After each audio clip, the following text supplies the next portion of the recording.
A nice cozy blanket, a bowl of warm soup, and a good TV series is all I need to get through the winters. And today we'll be making broccoli almond soup.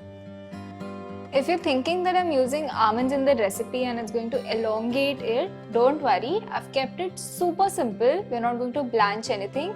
Everything will happen in this pan while we saute. So I'm going to start with a bit of oil, around 2 teaspoons, 1 clove of garlic which I've sliced. I'm going to saute the garlic for around 10 to 20 seconds just to bring the aroma out. And then I'm going to add in some chopped onions. This is half a chopped onion.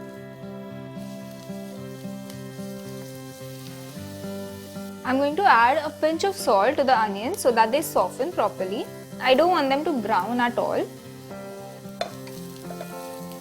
The onions have softened. I'm using a total of 300 grams of broccoli. I've separated it into florets and the stem, and I've just chopped up the stem in rough pieces. I'm just going to saute this first to get the rawness out. Along with the stems, I'm also going to add in some almonds. I'm using around 8 to 10 almonds. I'm using raw almonds. I haven't soaked them or anything, but if you don't like the skin, you can soak it overnight and take it off.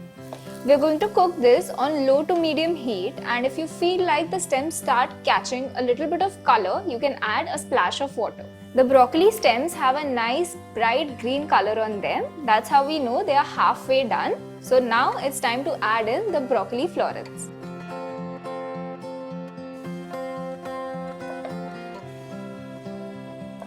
Usually while making soups, veggies are blanched. While blanching the vegetables, there's always a lot of water left over, and if you don't add it as a stock in your soup, it is wasted and all your nutrients are also washed away with it. By sauteing your veggies on low to medium flame, you retain the nutrients as well as color in this case. So now our broccoli is looking nice and bright. Now I'm going to add in a splash of water just to steam it a little bit so that it softens a little more. The broccoli has softened quite a bit. Now I'm going to switch off the flame and let this cool completely.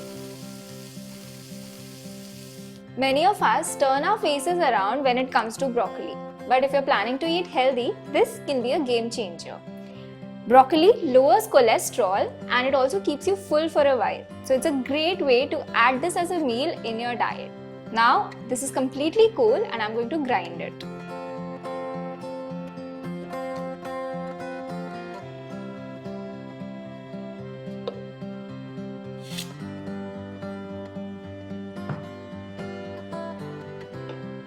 So while grinding, make sure you pulse it a few times so that the almonds can grind up nicely. After that, add water as required. I've added up to 1/4 cup of water to turn this into a paste. Let me show you how it looks. It has a nice bright green color and the almonds have also ground up properly. It's a thick paste, so don't add too much water. Now I'm going to add it back to the pan. Now to the pan, I'm going to add 1/4 cup of milk. The heat is still off. Now I'm going to switch on the flame. While cooking this, the almonds are going to help thicken the soup properly. So usually cornstarch is used as a thickener, but here the almonds are going to do that job for us. We're going to let this bubble and cook it for 2 to 3 minutes. After this, I'm going to add in water, around 1/2 cup to 3/4 cup, depending on the consistency that you like. Stir this properly so that there are no lumps. The soup has been bubbling for a couple of minutes. Now we're going to season it with salt and pepper.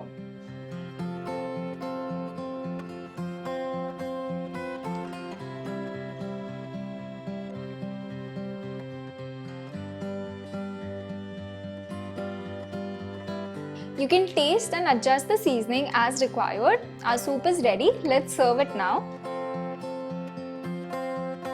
Let's garnish it with a bit of cream and a few sliced almonds. Our broccoli almond soup is now ready to serve. To make it even better, you can have it with a squeeze of lime.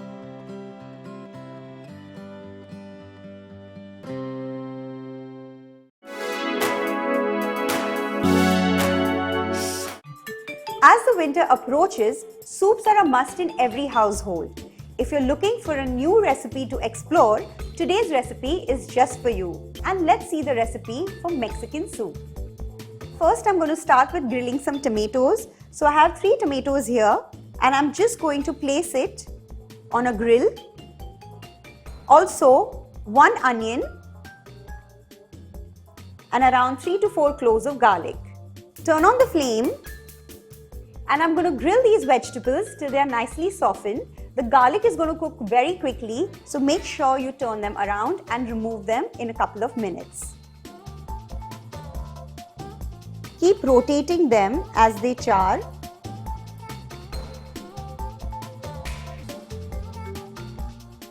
The garlic cloves are done and directly put them in the blender. The onions and tomatoes are nicely charred. Let's remove them. Once they're slightly cooled and you can touch them, start peeling them. Chop them into pieces. Chop the onion also into pieces. Put the tomatoes and the onion into the blender and grind it with the garlic. If it's too hot, just wait for a couple of minutes. All the ingredients are nicely churned into a puree, and now I'm going to heat a saucepan. In that, I'm going to heat a little bit of oil, or you can even use butter. Heat a tablespoon of oil. Once the oil is nice and hot, into this I'm going to add in half an onion finely chopped. Saute the onion for a minute. Next, add in half a capsicum finely chopped. Half cup corn. Half a carrot, finely chopped. Saute all these vegetables for a minute. Next, I'm going to add in half a tomato, de-seeded and finely chopped.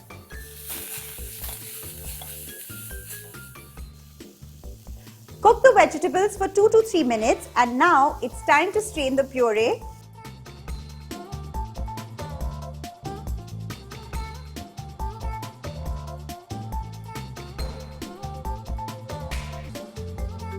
Sieve it properly. Cook the puree for at least 3 to 4 minutes. Let's also add in the seasoning ingredients: a tablespoon of chili flakes, a teaspoon of oregano, a tablespoon of taco seasoning, a teaspoon of sugar, also salt to taste.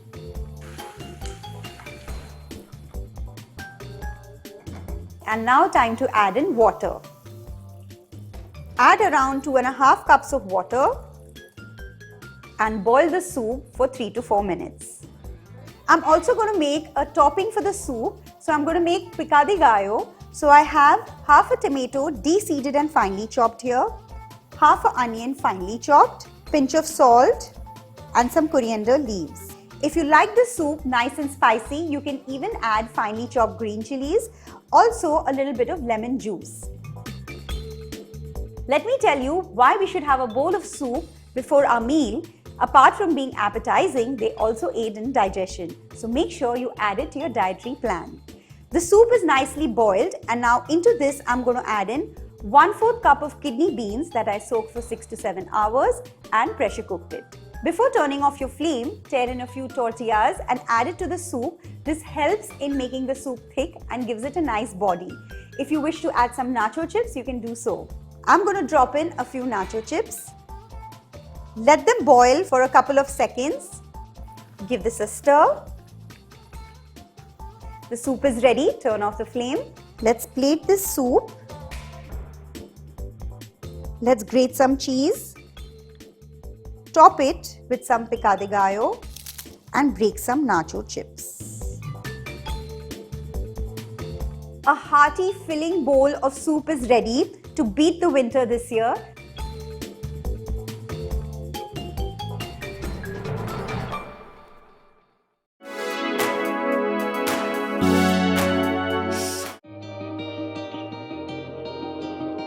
Hello you lovely people, this is me the Bombay chef Varun Inamdar and welcome to Rajshri Food.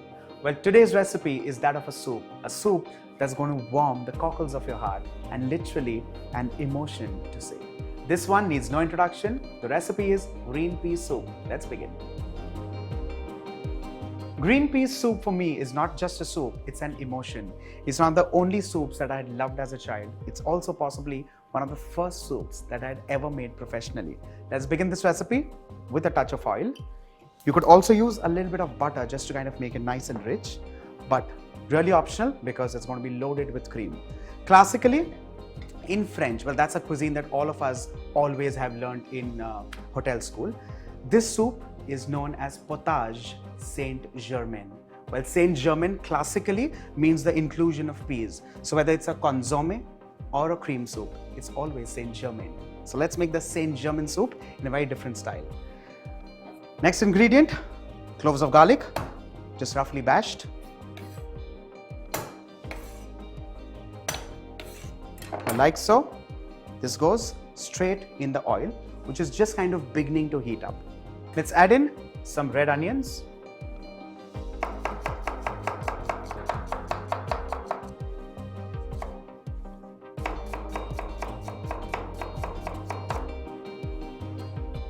Let's add these as well. With this, I'm also going to add in a little bit of white onions. When I say white onions, I mean the bottoms of the spring onion or the bulbs.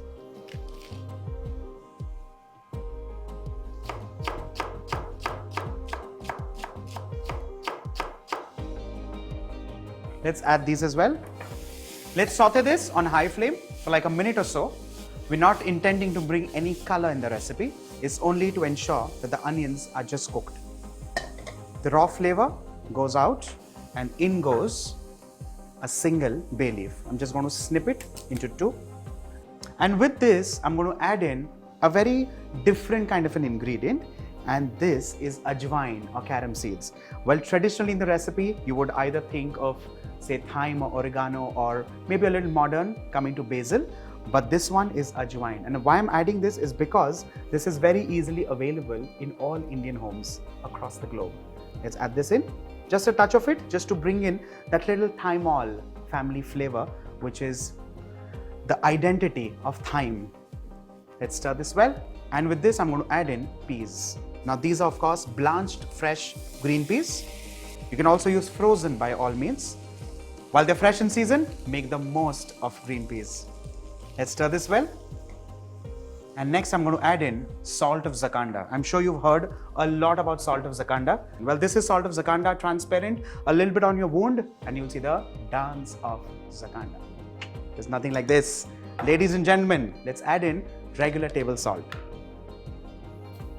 Do not go very adventurous with the salt because it's a cream soup. It's just subtly there. Let's add this in. And of course, this can also be adjusted later. So for now, I think this is fine and good. Let's stir this well. And to this, I'm going to add in a cup of water. Let's stir this well and allow this to kind of get cooked on high flame. This is going to take some around 7 to 8 minutes. And while that's happening, let's add in 2 more layers of flavor. The first one being coriander, fresh coriander leaves.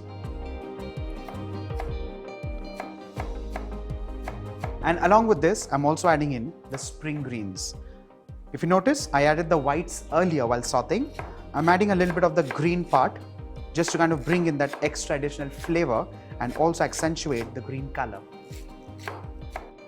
I'm adding these 2 ingredients not just for its flavor, but also for the wonderful green color to the green pea soup. Let's add these in. Like I said, they're absolutely roughly cut because all of this is going to get blended nice and smooth. Let's stir this well and allow this to continue cooking.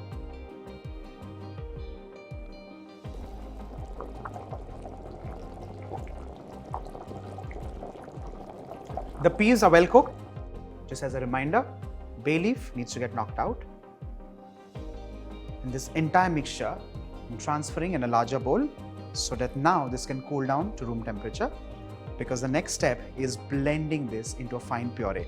Well, I'm saying fine puree because I'm not going to strain this or sieve this.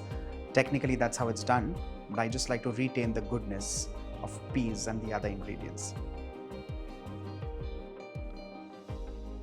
This mixture has cooled down well. To hasten the process, I've also added in some pieces of ice. Let's transfer this in a blender or a mixie jar.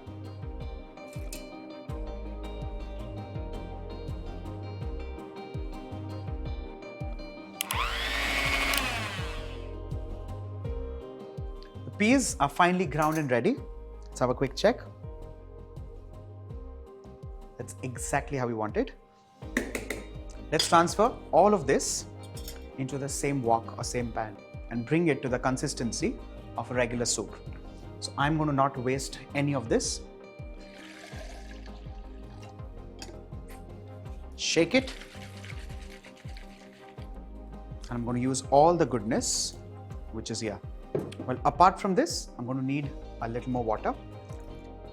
Turn the flame on, medium high, and mix all of this well. Well, some people like their soup nice and thick, some like it thin, but it's a cream soup, so it's going to be thick. Remember that. Of course, I'm going to add in some more cream to make it creamier than it already is.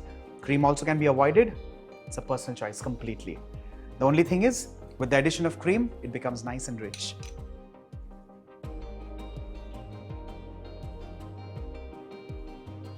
And also with this, I'm going to add in some freshly cracked black pepper.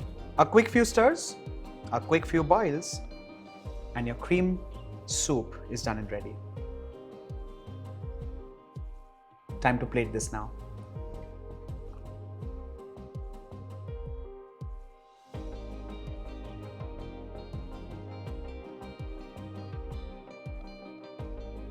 Some generous serving of cream again.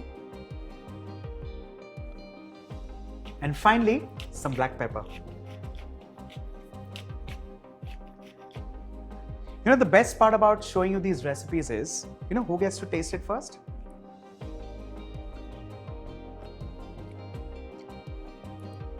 Wholesome, filling, creamy, and wonderful. Do you still want me to tell you what to do next?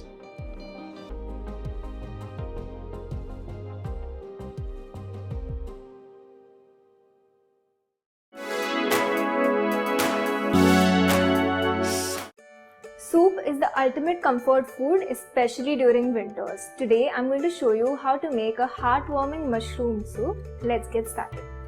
So we're going to start off by sauteing our aromatics and mushrooms, for which I'm using a large wok. I'm doing this so that the water from your mushrooms will evaporate very quickly. So on medium flame, I'm adding 2 tablespoons of oil. The oil is hot, so I'm going to add 2 cloves of sliced garlic and 1 sliced onion.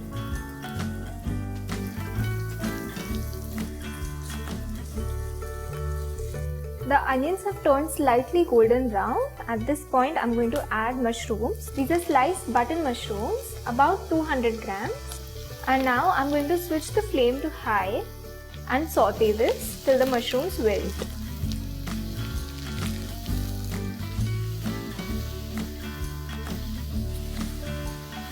Now the mushrooms have cooked 50% and left out a little bit of water. At this stage, I'm going to add some salt. And we'll saute till the mushrooms are completely cooked.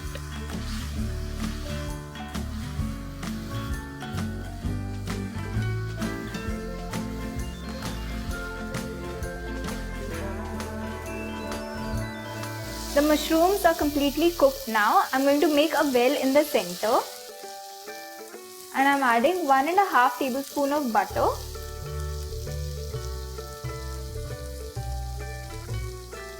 Once the butter melts, we are going to add 1 tablespoon of flour and make a roux in the center of the pan. Now we'll mix the roux through the mushrooms and add 1 cup of water. Mix it very well and turn off the flame. Now using a hand blender, I'm going to blend the entire mixture. In case you don't have a hand blender at home, you can let the mixture cool completely and use a normal mixer.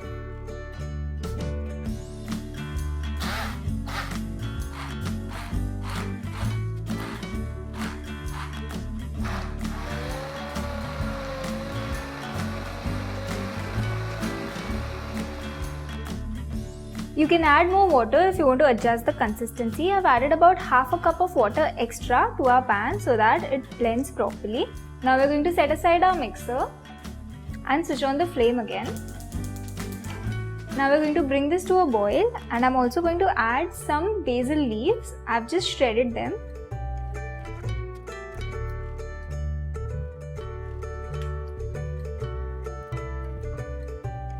Let the soup boil for about 30 to 40 seconds and then switch off the flame.